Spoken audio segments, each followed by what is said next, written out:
Oh, comment on a amené partout? Tout le monde a amené partout. Il y a Dieu qui est le maître. On aurait que ça va tenir organisateur régulier.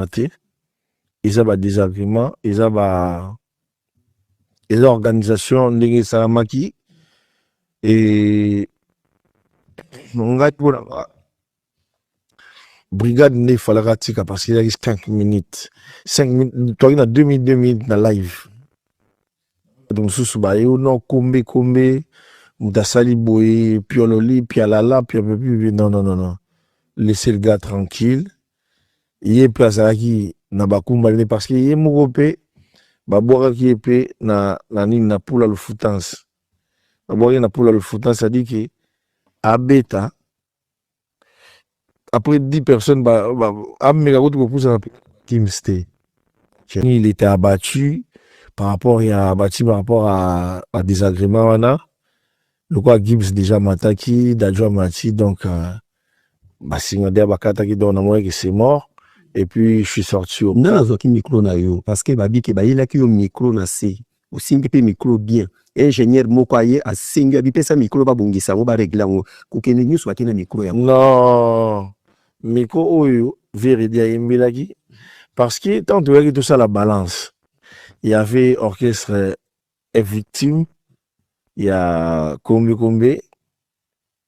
il fallait qu'il va passer une heure du temps à balance mais résultat peut dans concert peut-être zagi en côté tu vois mais ils ont pris du temps oh bah tout va en plus ton va taper dans concert on a l'équipe qui sous battant et puis dans ma concert on va tant mort puis zalaki mon pas au cas nani mais tant brigade d'ajo bêta il a dépassé 5 minutes autour à pesa biswana il y a un cousin qui l'a bétaté arrêtez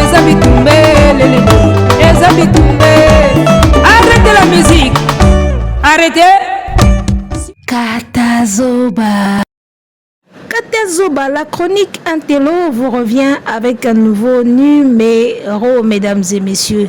Sur votre chaîne préférée, Boalwood TV, votre chronique préférée commence, animée par la gourou de son temple. On vous revient, mesdames, messieurs. C'est un plaisir pour nous d'être là. Topesibino ba mote, bisika tout, bozali kotala biso. En tout cas, la Boalwood Family et tous les Boalos, big up, restons ensemble, il n'y a pas de souci.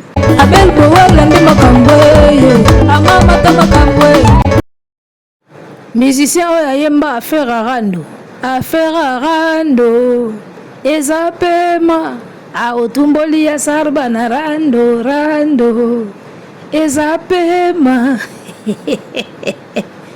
Balobi Rando ezalaka pema Rando il faut pika Rando ekotaka na ba 12 Rando ekotaka makambo ebele donc ezalaka vraiment pema ndenge Salbati brigade ayembela biso Rando affaire Rando eza pema. Alors mesdames messieurs, sans plus tarder, vous savez tous pourquoi on est là. Le sujet de Céléo, Likamba Céléo, absence naïe sur la scène, hein, il y a Solidarité Congo alors qu'il avait, il avait déjà l'invitation, il était présent, il était sur l'affiche, il était même dans les coulisses, mais il n'a pas pu prester. Il n'a pas pu prester, à Bessiba raison naïe, il paraît brigade Sarabati Moutou, aliaki 5 minutes, Bapesaki Bangomi balé 2 minutes, et tant qu'il y a lié 5 minutes, il a dit que c'est le Scrum disqualifié. Alors, et salami bongo pona nini tozo yebate mutu azui invitation à respecter invitation na ye aye pena une de à côté pena coulisse à simbi pe micro mais epesika ate. Alors, ma participation na Kaya Céléo n'a ko participer vraiment en tant qu'artiste. En tant qu'artiste après na ozonga en tant que analyste.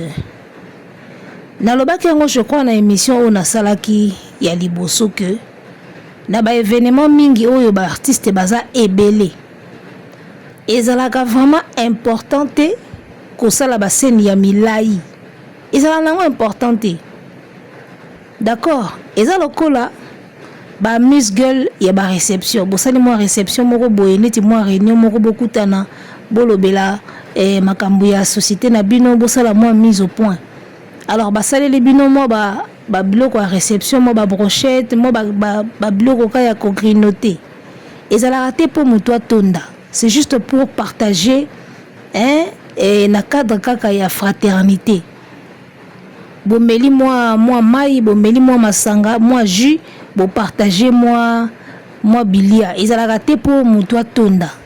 Omoni biloko ya réception ezala te pour muto tonda, ezala juste symbolique. C'est-à-dire bo partager moi vin, bo partager moi et quelque chose à grignoter, ezala juste symbolique. Soko lingi ko tonda, kende ko tonda na ndako na bino. C'est juste ça. Ozomona. Alors ba événement oya minene oyo esangisaka ba artiste ebele batie bino ebele na affiche esengaka nango te osala ba show ya milai, d'accord, esengaka nango bongo te. Moi en tant qu'artiste biso toyebi makambo ya scène, makambo ya coulisse, makambo ya scène wana eza monde na biso. J'ai 10 ans de carrière na musala ya humoriste, je connais bien la scène, naza professionnel, naza na expérience omoni. Alors, la qualité d'un spectacle evandaka na moulai na ngote. Evandaka juste na le bon timing et puis le bon punch. Dans un spectacle, eloko kontaka d'abord ezaka début na yo na fin. Entrée na yo ndenge ozo kota déjà na vacuum au marqué déjà public. Na kati koza nango mwa mbilinga mais na fin na yo tango ozo bima fotikaka toujours bar likolo. Si possibilité à osala début, milieu, na fin et à la top, en tout cas là tu auras 10 sur 10. Mais début, na fin et contact mingi na spectacle. Et la qualité d'un spectacle est vendaka na moulai na ngote mais na le bon timing et puis na punch européen ça. Yango moni na lobaki yango na émission o eleki. Il y a des minutes où eleka ki nango ebele pour rien. Il y a des spectacles qui étaient longs pour rien. En tout cas, moi, les artistes qui m'avaient marqué dans le concert à Solidarité, ce sont les artistes qui ont fait court. Tous ces artistes qui ont fait court là, ils m'ont beaucoup marqué. Parce que batiki public n'est lengi, batiki public likolo, et c'est nga bongo. Événement ya ba musicien belé ba artiste belé ezalaka lokola bozo kabola moi lipa ndam po mutu na mutu acha mo eloko na lolemo ezala nango te po mutu tonda scène sondeni non, d'accord. C'est le lobi non tango amati na podium te batu mususu ba na coulisse ba yebisa ye non fali mutu asali bongo tout bon entre ba artiste batonga na kapesa il faut le dire hein? Biso tango tokenda ba festival ba ivoirien bazaka toujours na tendance ya olekisa ba minute. En tout cas so bokutani na ivoirien na festival ya humour bata Côte d'Ivoire wana mona ka ba humoriste à Côte d'Ivoire ba lekisa kana ba onka ba minute so ba pese 10 minutes yiba osala 15 ou 20 ba lekisa kaka ozomona et batonga ba onka na coulisse batonga bango kaka entre les artistes ko tonga na pezalaka, tu vois. Alors, je disais que qualité à spectacle les aramoulaï nangote mais le bon timing na le bon punch. Minito Fali Azwaki, je ne suis pas contre Fali parce que warrior baya olobaki ou s'attaquer na Fali mingi boy. Minito Fali Azwaki na mona qui est important. Il avait pris 20 minutes ou 23 minutes sur la bossanité. Ce n'était pas important, le bon timing pour moi pour Fali, ils ont 15 minutes. Le bon timing maximum 15. En tout cas, si on a un conducteur, il y a un artiste. Pour Fali, le bon timing, maximum 15 minutes. Minimum 10 ou 12 minutes. 10 à 12 minutes, maximum 15. Le bon timing pour Fali, c'était ça. À Koti, à Sali Medley, à Kati, et puis à Tiki Public, na Likolo, à Kenaï. Il y a un concert, il y a Ebele Boy. Et ça n'a pas de scène au Kangami ou c'est pas important. Le plus important au côté, au sali timing na omoko wata ya muke à time normal, mais ils ont la plus na punch. Il peut tiki bango na posa ok na yo. C'est ça en tout cas pour un artiste. Alors, moi, je pense que ça fallait ça qui 15 minutes. Les 5 minutes là, si Léo pouvait les récupérer. En tout cas, tu as accusé était. Ah, ce qu'on a en tant qu'artiste. Et ça fallait ça les 15 minutes. 5 minutes, on a, si Léo a récupéré, il y a ça là bien. Et ça, la fête. La fête, il faut boluka, mutuna muta za la paix à l'aise, mututu à yaz à la l'aise. Et c'est on est ça là yo boye belé. Pour jouer, moninga moko azawana a matité. A commis isolé, a commis frustré a matité. Et ça là n'a pas plaisir té. En tout cas, et ça là ka plaisir té au moins que boza na rande bino mbale po yo kango bien. Mais et ça là a peine plaisir té so boké festival boleki si ba minute moninga moko ba matité po na yo. Et ça na culpabilité moko ezaka wana tu n'as pas idée. C'est en tant qu'artiste que je dis ça. Parce que encre correcteur bayaka na ba commentaire boya koyeba eleki trop koyeba eleki mingi naza artiste so na yebi eloko ifuna lobango ozomona okutu batanga te bayebi te bazoya baosa ba analyse boke pe otala bango bo biso ba oto leki pe na makambo oto yebi. D'accord? Dans un événement où l'artiste baza ebelé et arrivaka souvent ezalaka na artiste ba lexaka ba minute. Ezala kaka et artiste wana nde ba pénaliser ba ninga o ba na sima ezala kana ba artiste ba lexaka ba minute na yeba na sala ngona festival moko premier festival moko na yaka na Brazza premier festival moko na yaka na Brazza na zaki je connais ba 10-15 minutes na sala 20 minutes donc na senti penake oya yaki après nga a fasha na tembe ozomona muto fallait prester après nga a fasha et ça normal. Ozomona soko zo lekisa ba minute yebango déjà ozobebisela muninga spectacle ne pozo spectacle ya muninga izaki 15 minutes akale yango abongisi yango bien yo pe 15 minutes tango déjà yo sali 20 donc au 5 na ye déjà ekufi soit yepe faut récupérer 5 wana donc aboma pe muninga musu o azana sima oya oya na sima pe a récupérer 5 wana abomi o azana sima na ye et keka bongo tio mona elonga libabe moko akoya libabe boebu amatite mambango ekenda andingwana. Alors nga souvent so na événement na festival o ba artiste basé belé ya ba lobaka soko za artiste professionnel oza na événement il faut tanga ka pendenge événement ezokende c'est-à-dire o sala ka lecture ya ndenge déroulement ya festival ezokende oyeba nini o sala en cas de tu vois ou au cas où mutu moko a BBC neti nga so na festival so na moni déjà ke bato ba liboso babando kukula ba minute babando bakisa ba minute ko lia ba minute nga boma ku nzoto te so na moni déjà ke bato ba leki liboso na nga bando lia ba minute na boma na nga nzoto te nga mbala moko na yaka ka na bibon bino bo lia ba minute nga na zwaka spectacle na ngai na kondisi na ngango potang baninga bazoleka na scène yo za na coulisse oyeba ti otala ozoyeba en même temps ozo répéter na sa mutema ozo calculer ozotala oya leki asali autant de minutes oya leki si oya leki les minutes ebele nga boma nzoto te yaya so na moyika ba yanki ba bimi na festival ba komo leki sa ba minutes nga na kata déjà yanga na kati tu vois nga na ozwaka mbongo nanga so bo pesa nga neti 10 minutes Jomo Robo ya Côte d'Ivoire ye asali so 30 minutes yaya mbamo 7 minutes ata 5 na kati nanga nakozwa na nka mbongo nanga ndeto yokanaki nga na boma nanga nzoto te parce que na yeba ka qualité ya spectacle za mulai te ya temps ebele oko participer ka na 3 minutes mais au marqué festival mobimba lisolo no etikali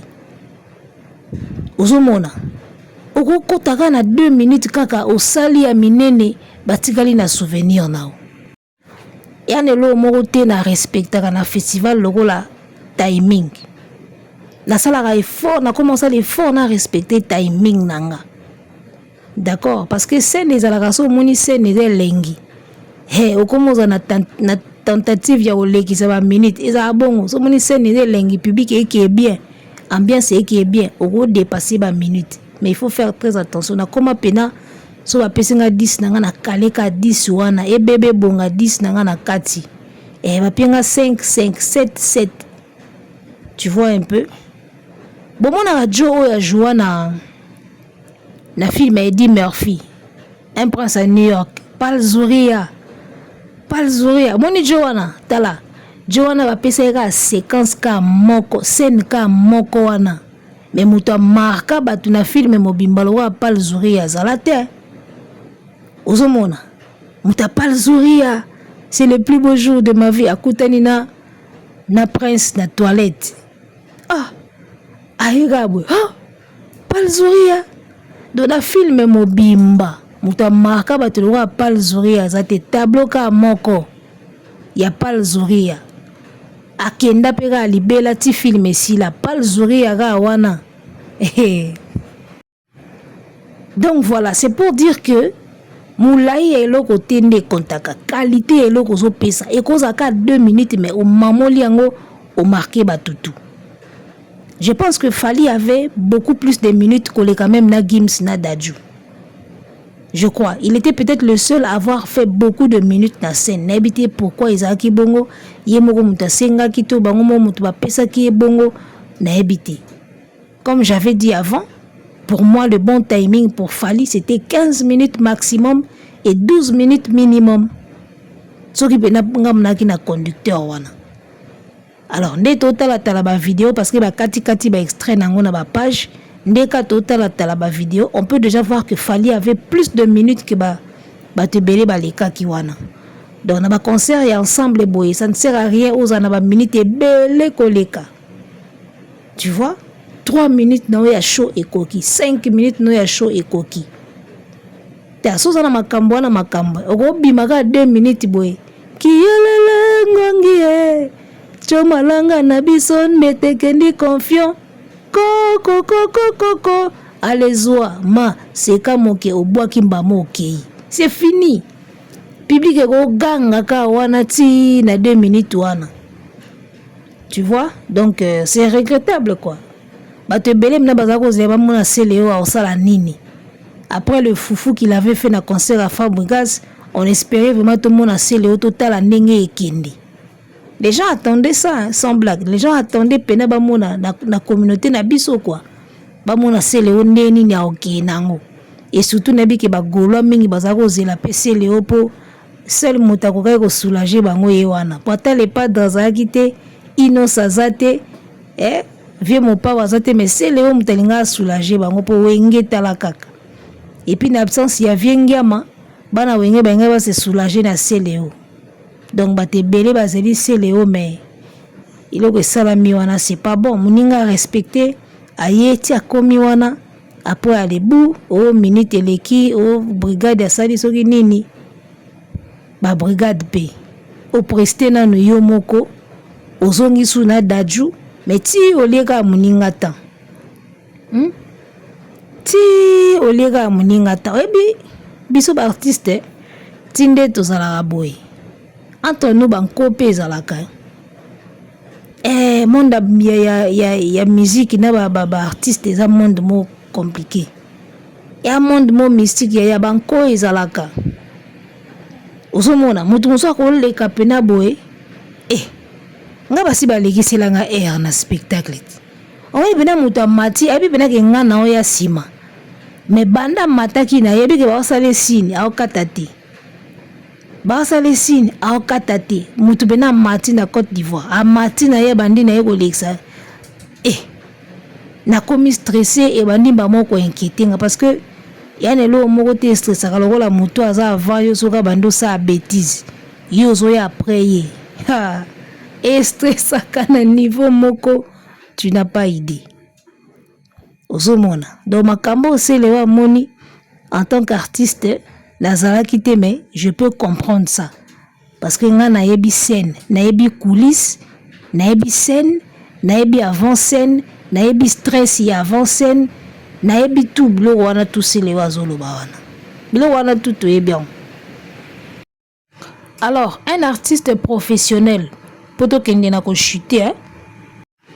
Lorsque tu es un artiste professionnel, quand tu es sur scène, il faut misunayo ebaliaka sale voire même na simanayo ozomona il faut so oza na scène un artiste professionnel so oza na scène kotiaka misu place moko te. Il faut misu na yo etambolaka.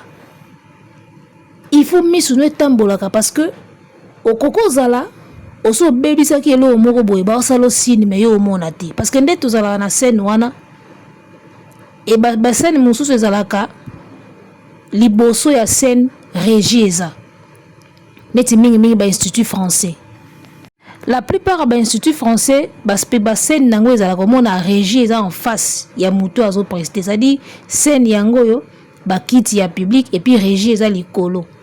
Alors, ce qu'on a presté la scène, misu no faut kendaka na au balayer régie, misu faut kendaka de part et d'autre. Parce que cause la son na yo na régie si ekataki, yo zo kwa na micro, kuna son si ekati, mutu moko salo sin na régie, yo zo mona te. Yo zo mona te. Et quoi cause la peut-être au bosane lo moko bo il fallait au sala. Mutu moko ko kota na régie kuna a salo sin.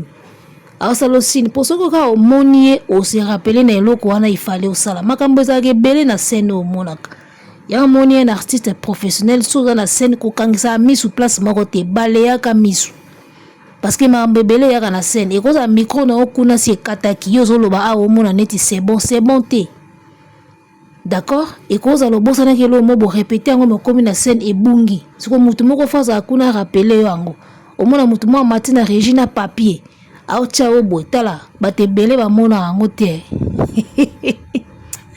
ah nzambe so na tali ba biloko e comme la na scène des places na mona apena que non je suis professionnel et c'est là où je vois vraiment que moi je suis une artiste née un artiste à fabriquer moi je suis une artiste née artiste pena au nez ça dit que ngana roza na yo na scène to jouer na sentir pena que elo mo ekoti nde na wa récupérer ngo nde na couvrir ngo na yo moko esalo bien.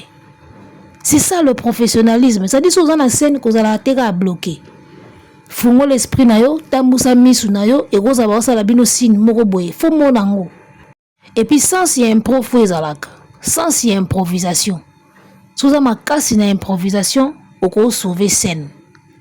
Ozo jouer na mutu bo santé bien que mutu na jouer na e à côté zamba. Faut ça ce qu'on fait aux ngisae de bablo wana tout il faut qu'on y bango le respect à timing c'est l'idéal. Moi je préfère faire un show court mais à l'efficace kena kende mulai moko na bendi mulai baninga bakomo nyonga na coulisses kuna ça ne sert à rien.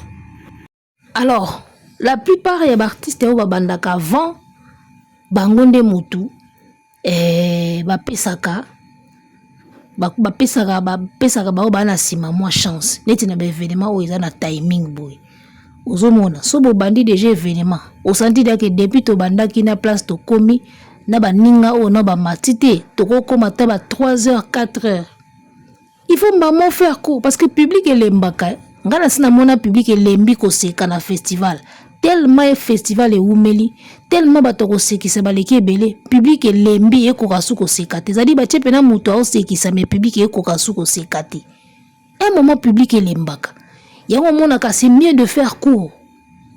En tout cas c'est beaucoup mieux de faire court et fort que ko umela pour rien parce que public elembaka o bayaka liboso bayaka na énergie public eza na énergie surtout comme okende neti moi 3h 4h du temps ya spectacle public ekoma kolemba yango mona bato bayaka na sima mingi bakoela alibabe o mona boye o mati scène boye public si elembi et yo sko mutasuka public alembi déjà basi ba épuiser yo mati na suka bozo pesa nyonso mais public a ya mbope na bien te parce que basi ba lembi si alors na ba spectacle boye bato à début bazaka na morceau dur na bato bazaka na suka début na suka ya morceau dur ko fungola spectacle ezaka mama na morceau dur parce que yo mto pesa ton ya événement yo mto pesa couleur ya événement donc moto ko fungola spectacle il faut fungola penza abandi yango pena fungoli yango pena panzi yango basanti pena lelo makambo eza wana début siko bato bayaka na katikati bakosala o bakosala na suka lisusu ngambo pour fosilisa pena à la hauteur pour so silisi na se osopi donc début na fin ya spectacle nde ezalaka makambo donc na kaya se leo si je dois donner mon avis na osenti ka ke molimo 12 ezalaki wana molimo 12 ezalaki parce que c'est inconcevable pour un artiste où il présent, a déjà la coulisse, a mataté, yaya, inconcevable. 12 moka eleka kiwana. Ozomona. 12 moko eleka kiwana. Omoni, il y a des gens où basala qui peut-être qui s'appelle moi na mai, akuta na skona, et comme déjà tard, gims fois mata, parce que moutako clôturé, azaki poids lourd, poids lourd en tant que moutako clôturé, à cause à peine avec exigence naï. Tam sous sa pesa bango heure qui à partir à heure boinga de afona quitter yao. Avant d'awana thèse la rabinoti 0 heure sur 1 heure, non. Ozolinga la pe timing naï parce que c'est lui le goat. Ozomona. Donc, ce qui goat ana sima, faut yebela. Donc, ce qui goat ana fait un spectacle, il faut yebela. Pour ce boleki si lexi ba minute et que goat wana ana minute na na heure na oh il faut akata akene. Sûrement yeba ko kata été. Donc ba kata nde ba tout mosusu po ba pesa goat wana temps na normal et puis ba libérer na temps où il fallait ba libérer. Parce qu'il y a des artistes à un concert mais à peine à l'icamner mouwa au sala. Ayo sabino ke ngana osala wana jusqu'à telle heure je dois quitter. Na okoma 0 heure te. Au concert eza ya heure nini no concert au kendeti ba 4 heures. Ayo sabino ke bonga 4 heures wana na osala wana te. Il faut na quitter bino à partir ya heure. Ozomona siko ba oya liboso so ba lekisi ba temps ba lekisi ba temps. Comme ba ko kata goat te ba kata siko ba seleo ozomona. Ah, Nzambe, monde artistique, monde ya mystique. Donc c'est Léo, azuka 12. Azu pendaka 12. Donc, namona kombo musuna obenga ngote. Yaya mutu ayi azu na badge, asimbi micro à côté coulisses. C'est quoi cette histoire-là? C'est quoi cette histoire?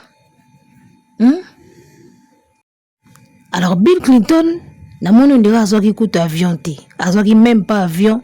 Na habité problème ni nazali na ngombe azwaki même pas avion soki pe bila zalaki alinga ipa kutana ka na même problème parce que c'est le woka yemoko azui déjà espace té so 2 personnes mobimba donc inga eza compliqué même pour na Bill Clinton. Alors na habité pourquoi ko bakisa bato mibale alors que bo afficha ki déjà bato ba ozala na événement pourquoi bo bakisi bango soki baya babeta te. Pourquoi bobakisa ki bango? On dirait ko bakisa moko ya bon. Aya kaka mais toza pena ne sengote. Après komi kuna nani to ko sacrifier au cas où minute eleki, c'est Léo. Parce qu'il y a des sacrifices comme ça au cas où minute est débordée. Ba sacrifier ce que c'est Léo. Mais bon, courage grand Mayas. Ce n'est qu'une partie remise ndé ba français ba lobaka. Partie remise donc le coup là déjà comme on est tangamaki wana salaika déjà bien espérons que prochainement na ba événement ya modèle oyo ba benga lisusu et puis ba respecter pe présence na yo parce que quelque part c'est un manque de respect muto a honorer bino na présence na ye a honorer invitation na ye aye à côté coulisses à une micro tout ozomona donc et ça li kitoko te. Et ça est vraiment qui te côté. Tolobi lobi apona bato bazala kité. Ba raison epesami o raison boy. C'est quoi raison assez Léo. Ozo mona ke Nzambe. Tant on a sala ki analyse na bi ke ba c'est Léo bazaka ba faux fouillant. Ça dit babaki ça ka ba c'est Léo na liste pour y embrouiller kaka. En vrai, ils n'étaient pas les bienvenus. C'est au cas où il y a c'est Léo to lobanine. Dans le bac on analyse mon salaki na biba présence ba c'est Léo na ba bill yaka ba fofouyan pour ba lobaka ke non moni c'est Léo pe aza tala kutu boye c'est Léo aza siko to komi kona to moni yango mwana mbali pena ye à se déplacer a futi ba ticket ba transport a komi a sali na ba balance et puis na suka betité to loba siko nini place. Donc voilà, elutalaka, elutalaka, bon courage les grands Mayas prochainement et tu espérer que et aussi mais Sarbati nayebi ke ya osali boyo na sele o bongama. Abonnez-vous massivement sur la chaîne Boala Wood TV. Abonnez-vous massivement sur la chaîne Boala Wood TV. Arrêtez la musique. Arrêtez quoi?